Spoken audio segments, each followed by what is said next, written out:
நீளம் அகலம் எடுத்து ஒரு செவ்வகம் ஃபார்ம் பண்ணிக்கணும். அதில் முன்பகம் ஒரு இதில் வந்து கழுத்து, அடுத்து தோள், அடுத்து கை வளைவு வந்து இறக்கம் வந்து மார்பு சுற்றளவை 4ஆல் வகுத்தோம்னா என்ன வருமோ அந்த கணக்கு. இப்போ வந்து உங்களுக்கு கணக்கெல்லாம் அக்யூரேட்டாக நான் சொல்லலை, பேப்பர் பேட்டர்ன் எடுத்ததை மட்டும்தான் லைட்டாக சொல்லிக்கிட்டு இருக்கோம். உங்களுக்கு வேகம் வந்து அது என்ன மெத்தடு எப்படிங்கிறது அந்த வேலை செய்ய இறங்குனீங்கன்னா தான் அதுக்கப்புறம் எல்லா இதுவும் சொல்லப்படும். இப்போதைக்கு அந்த ஈஸியான மெத்தடை சொல்லிக்கிட்டு இருக்கேன். பாடிஸு இது மாதிரி வெட்டி எடுத்துக்கோங்க. அதுக்கப்புறம் இது இந்த அந்த உயரமாக விரிச்சாச்சு. இதுதான் வந்து பின்பாகம். அப்போ இந்த இதை வெட்டினோன்னா இது முன்பாகம், கழுத்து இறக்கம் அப்படின்னு மனசை வச்சுக்கோங்க. அப்புறமா இந்த லைனிங் துணியை எடுக்கணும். நல்லா கவனமாக கேட்டுக்கோங்க. லைனிங் துணியை எடுக்கிறேன். எடுத்து இந்த அகலத்துக்கு தேவையான அளவுக்கு மடிக்கணும். ஒரு அட்டை இந்த மடிச்சிருக்கேன் தேவையான அளவுக்கு. இது வரைக்கும் தான் வருது. இந்த வச்சுருக்கேன் பாருங்கள். இந்த அகலம் இருக்குது, தேவையான அளவுக்கு வச்சுருக்கேன். அப்போ மீதம் விழுகிறது மிச்சமாக இருந்ததுன்னா வேறு எதுக்குனாலும் நம்ம யூஸ் பண்ணிக்கிடலாம்.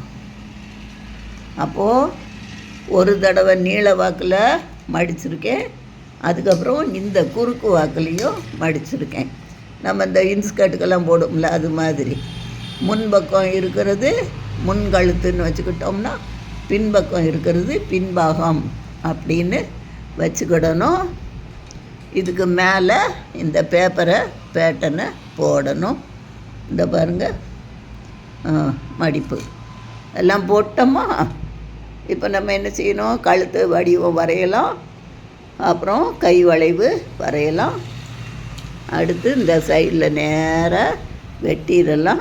இப்போ பாடிஸுக்கான லைனிங் துணியை வெட்டிட்டோம் அப்படின்னு அர்த்தம். அதுக்கப்புறம் அந்த துணியை உடை துணியில் வச்சு வெட்டி எடுக்கணும். இப்போ நான் இதை மட்டும் வெட்ட போகிறேன். அதுவும் இதே மெத்தடு தான். தேவையான அளவு மடிக்கணும், அப்புறம் வெட்டிக்கிடணும். புரியுதா? கொஞ்சம் ஸ்ட்ரெயின் பண்ணி தான் கவனிக்கணும். நான் லகுவாக கொடுத்துட்ருக்கேன். பாடிஸு பேப்பரில் வரைஞ்சி வெட்டிக்கிடணும்.